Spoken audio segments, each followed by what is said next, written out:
Team India captain Rohit Sharma గత కొంతకాలంగా form లేమితో అవస్థలు పడుతున్నారు. కివీస్ తో జరిగిన 3 టెస్టుల సిరీస్ లో ఆయన నిరాశపరిచారు.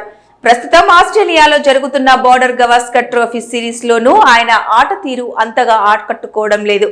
ఈ నేపథ్యంలోనే రోహిత్ శర్మ రిటైర్మెంట్ ప్రకటించాలనే డిమాండ్లు వినిపిస్తున్నాయి. ఈ క్రమంలో ఆయన కీలక నిర్ణయం తీసుకున్నారని తెలుస్తోంది.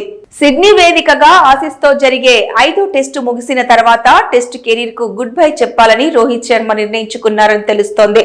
ఈ మేరకు జాతీయ మీడియాలో సైతం వార్తలొస్తుండగా రిటైర్మెంట్ వ్యవహారంపై రోహిత్ శర్మతో బీసీసీఐ పెద్దలు మాట్లాడారని సమాచారం.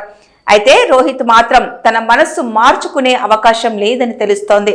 టీమిండియా ప్రపంచ టెస్ట్ ఛాంపియన్షిప్ కు అర్హత సాధించలేకపోతే సిడ్నీలో జరిగే 5వ టెస్ట్ రోహిత్ శర్మకు చివరి టెస్ట్ కానుంది.